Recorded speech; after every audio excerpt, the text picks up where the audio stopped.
Assalamualaikum warahmatullahi wabarakatuh. Perkenalkan nama saya Muhammad Syahidantoro dengan NIM C1212309. Di sini saya akan menjelaskan tentang bagaimana sistem keamanan cyber, cara kerja dan contohnya. Langsung saja, yang pertama di sini ada two factor authentication atau 2FA, yaitu adalah metode keamanan yang mengharuskan pengguna membuktikan identitas mereka dengan dua cara sebelum mendapatkan akses ke akun. Umumnya, kombinasi ini terdiri dari sesuatu yang kamu tahu, seperti password, dan sesuatu yang kamu miliki, seperti smartphone atau token. 2FA membuat peretasan jauh lebih sulit, karena walaupun hacker atau password kamu, mereka tetap tidak bisa login karena perlu akses ke perangkat kedua itu yang Anda punya gitu.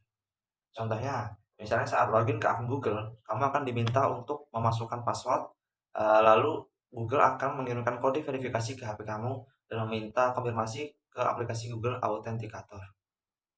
Yang kedua di sini ada secure password, yaitu kata sandi yang kuat adalah pertahanan pertama dari akses ilegal. Banyak orang yang masih menggunakan password itu tidak yang mudah ditebak gitu, seperti 123, 456 atau password gitu. Sandinya itu password. Lalu sistem yang aman mendorong pengguna untuk membuat password kompleks dan menyimpannya secara terenkripsi di server. Teknik hash seperti Bcrypt digunakan untuk mengenkripsi password sehingga tidak bisa dikembalikan ke bentuk aslinya.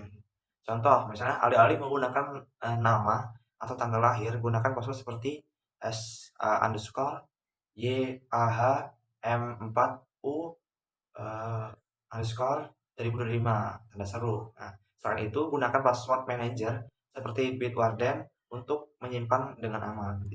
Yang ketiga di sini ada regular update. Banyak hacker yang mengeksploitasi celah keamanan seperti vulnerabilitas pada software yang lama yang belum diperbarui gitu. Oleh karena itu, pembaruan sistem atau aplikasi tidak hanya menambahkan fitur baru, tetapi juga memperbaiki bug dan menghilangkan celah keamanan yang bisa dimanfaatkan oleh peretas. Contoh, misalnya kamu menggunakan browser Chrome versi lama, kamu bisa lebih mudah terkena serangan malware dari iklan atau pop-up berbahaya. Itulah mengapa penting untuk selalu update software yang kita punya gitu. Yang keempat di sini ada antivirus. Antivirus ini adalah perangkat lunak yang dirancang untuk mendeteksi, mencegah dan menghapus perangkat lunak berbahaya seperti virus, spyware, trojan, atau ransomware. Antivirus bekerja dengan memindai file berdasarkan database dengan tanda tangan virus atau signature, serta menggunakan metode heuristik untuk mendeteksi ancaman baru. Contoh, misalnya saat kamu download file X dari situs yang tidak dikenal, antivirus seperti AFS atau Windows Defender akan langsung memindainya. Jika terdeteksi mencurigakan, file itu akan dikarantina atau dihapus otomatis. Yang kelima ada firewall. Firewall adalah sistem keamanan jaringan yang memantau dan mengontrol lalu lintas data masuk dan keluar berdasarkan aturan keamanan. Ia bisa berupa perangkat lunak, software firewall, atau perangkat keras, hardware firewall. Firewall membantu memblokir akses yang tidak sah dan mencegah malware atau hacker masuk ke dalam sistem jaringan kita. Contohnya misalnya komputer perusahaan biasanya punya firewall yang membatasi akses hanya ke situs tertentu untuk mencegah karyawan mengakses situs beresiko tinggi atau ilegal. Yang keenam di sini ada no phishing. Phishing adalah teknik rekayasa sosial yang digunakan untuk menipu pengguna untuk memberikan informasi pribadi seperti password, nomor kartu kredit, atau OTP. Pencegahan phishing tergantung pada edukasi pengguna serta sistem penyaringan email yang canggih. Contoh, misalnya kamu dapat email dari alamat mirip bank seperti admin bri.co.id support.com. Email tersebut minta kamu untuk klik dan login, padahal itu situs-situs yang palsu. Selalu pastikan domain resmi dan aktifkan fitur anti-phishing di browser. Yang ketujuh ada encryption. Enkripsi adalah teknik untuk mengubah informasi menjadi bentuk yang tidak dapat dibaca tanpa kunci khusus.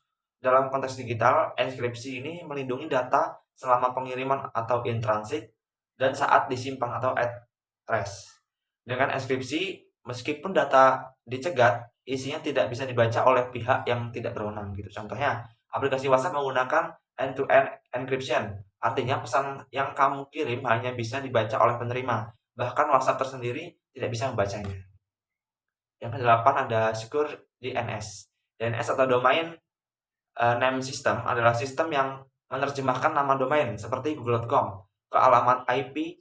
Serangan DNS seperti DNS spoofing bisa mengarahkan pengguna ke situs palsu. Secure DNS seperti DNS over HTTPS (DOH) dan DNS over TLS (DOT) mengenai enkripsi permintaan DNS agar tidak bisa di-intercept.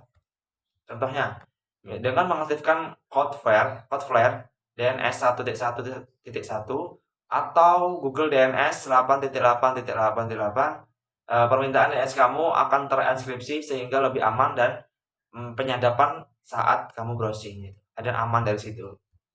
Mungkin saja yang dapat saya sampaikan, kurang lebih saya mohon maaf.